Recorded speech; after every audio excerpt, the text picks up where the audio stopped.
S D ತಮ್ಮಯ್ಯ. ಮಾನ್ಯ ಅಧ್ಯಕ್ಷರೇ, ಅವಕಾಶಕ್ಕಾಗಿ ಧನ್ಯವಾದಗಳು. ನಾನು ಚಿಕ್ಕಮಗಳೂರು ಜಿಲ್ಲಾ ವ್ಯಾಪ್ತಿಯಲ್ಲಿರುವ ಏಕ ಸರ್ವೆ ನಂಬರ್ನಲ್ಲಿರುವ ಅರಣ್ಯ ಮತ್ತು ಕಂದಾಯ ಭೂಮಿ ಜಂಟಿ ಸರ್ವೆ ಮಾಡುವ ಬಗ್ಗೆ ಮಾನ್ಯ ಜೀವಿಶಾಸ್ತ್ರ ಮತ್ತು ಅರಣ್ಯಶಾಸ್ತ್ರ ಸಚಿವರ ಗಮನ ಸೆಳೆಯಲು ಬಯಸ್ತೇನೆ. ಸನ್ಮಾನ್ಯ ಸಭಾಧ್ಯಕ್ಷರೇ, ಉತ್ತರವನ್ನು ಒದಗಿಸಲಾಗಿದೆ. ಸನ್ಮಾನ್ಯ ಅಧ್ಯಕ್ಷರೇ, ನಮ್ಮ ಸಚಿವರು ಉತ್ತರವನ್ನು ಸಮರ್ಪಕವಾಗಿ ಕೊಡಿಸಿದ್ದಾರೆ.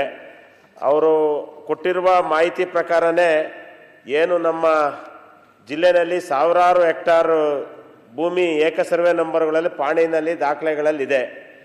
ಸುಮಾರು 50-60 ವರ್ಷಗಳಿಂದ ರೈತರು ಆ ಭೂಮಿನ ಹೊಡ್ಕೊಂಡು ಅದರಲ್ಲೇ ಕಾಫಿ ತರಕಾರಿ ಬೆಳೆ ಬೆಳ್ಕೊಳ್ತಾ ಇದ್ದಾರೆ.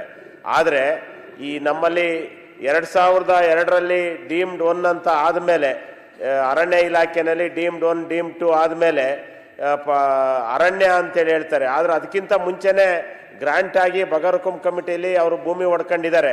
ಆದರೆ ಏಕ ಸರ್ವೆ ನಂಬರಲ್ಲಿರೋದ್ರಿಂದ ಅದನ್ನು ನಮೂನೆ 1ರಿಂದ 5 ಮಾಡಿಸಿ ಪೋಡ್ ಮಾಡಿಸೋದಕ್ಕೆ ಅರ್ಜಿ ಕೊಟ್ಟಾಗ ಅರಣ್ಯ ಇಲಾಖೆ NOC ಬೇಕು ಅಂತಾರೆ. ಅರಣ್ಯ ಇಲಾಖೆ ನಮ್ಮದು ಡೀಮ್ಡ್ 1, 2 ಅಲ್ಲಿದ್ದಾರೆ ಅಂತ ಹೇಳಿ ಪೋಡ್ ಆಗ್ತಾ ಇಲ್ಲ.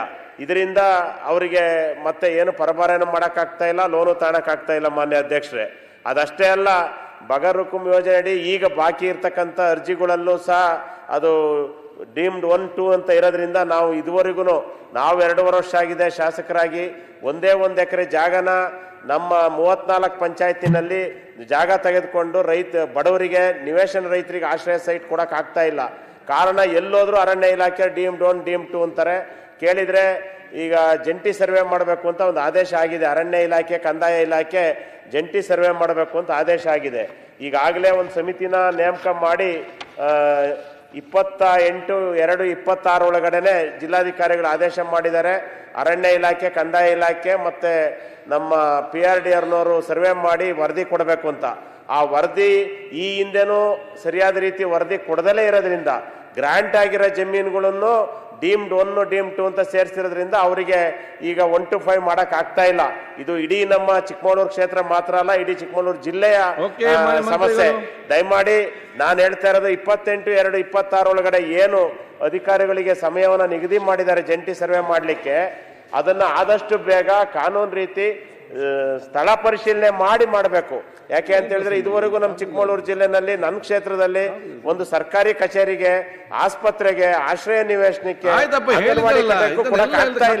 ಅದನ್ನ ಆದಷ್ಟು ಬೇಗ ಸರಿಯಾದ ಸರ್ವೆ ಮಾಡಿಸಿ ಆದಷ್ಟು ಬೇಗ ಕೊಡಬೇಕು ಅಂತೇಳಿ ಮುಖಾಂತರ ಮಾನ್ಯ ನಮ್ಮ ಸಚಿವರಲ್ಲಿ ಮನವಿನ.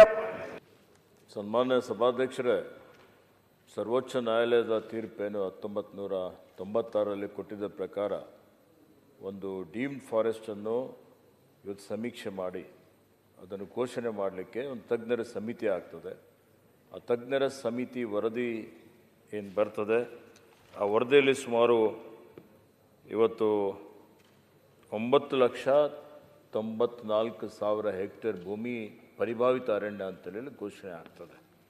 ಅದಾದಮೇಲೆ ಅದು ಸರಿಯಾಗಿಲ್ಲ ಅಂತೇಳಿ ಹೇಳಿ ಮತ್ತೆ ಅದು ಮರುಪರಿಶೀಲನೆ ಮಾಡಬೇಕು ಅನ್ನೋಂಥದ್ದೊಂದು ತೀರ್ಮಾನವನ್ನು ಮಾಡಿ ಇವತ್ತು 15/5/2014ರಲ್ಲಿ ಒಂದು ಆದೇಶ ನಾವು ಹೊರಡಿಸ್ತೀವಿ ಅರಣ್ಯ ಇಲಾಖೆ ವತಿಯಿಂದ. ಅದಾದಮೇಲೆ ಮತ್ತೆ ಸಮೀಕ್ಷೆ ಮಾಡಿ 5/5/2022ರಲ್ಲಿ ಇವತ್ತೊಂದು ಆದೇಶವನ್ನು ಹೊರಡಿಸಿ 3,30,000 ಹೆಕ್ಟೇರ್ ಭೂಮಿ ಅದು ಪರಿಭಾವಿತ ಅರಣ್ಯ ಅಂತೇಳಿ ಘೋಷಣೆ ಮಾಡಿ ಅಧಿಸೂಚನೆ ಆಗ್ತದೆ. ಸರ್ವೋಚ್ಚ ನ್ಯಾಯಾಲಯಕ್ಕೆ ನಾವು ಕೊಡ್ತೀವಿ. ಅದರಲ್ಲಿ ಚಿಕ್ಕಮಗಳೂರಿನಲ್ಲಿ ಭಾಳ ದೊಡ್ಡ ಮಟ್ಟದ ಜಮೀನು ಅಂದರೆ ಸುಮಾರು 52,900 ಹೆಕ್ಟೇರ್ ಪ್ರದೇಶದ ಭೂಮಿ ಪರಿಭಾವಿತ ಅರಣ್ಯ ಅಂತೇಳಿ ಅಧಿಸೂಚನೆ ಆಗ್ತದೆ.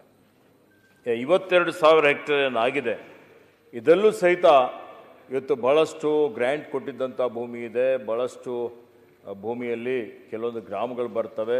ಅನೇಕ ರೀತಿಯ ದೂರುಗಳಿದ್ದಂಥ ಒಂದು ಸಂದರ್ಭದಲ್ಲಿ ಮತ್ತೆ ಸರ್ವೋಚ್ಚ ನ್ಯಾಯಾಲಯದಲ್ಲಿ ನಮಗೆ ಒಂದು ಸಮಯ ಸಿಕ್ಕಿದೆ.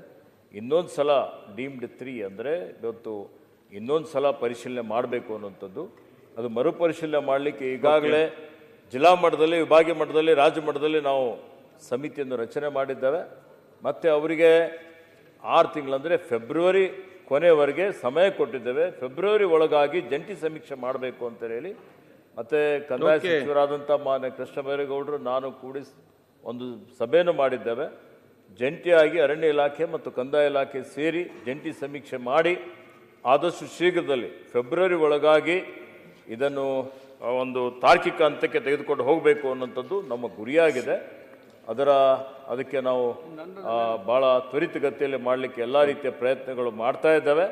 ಮತ್ತೆ ಸದಸ್ಯರೇನು ಹೇಳಿದ್ರು ಡೀಮ್ಡ್ 1 ಅಂತ, ಡೀಮ್ಡ್ 1 ಪರಿಗಣನೆಗೆ ತೆಗೆದುಕೊಳ್ಳಬಾರದು ಅಂತೇಳಿ ಈಗಾಗಲೇ ನಾನು ಆದೇಶವನ್ನು ಕೊಟ್ಟಿದ್ದೇನೆ.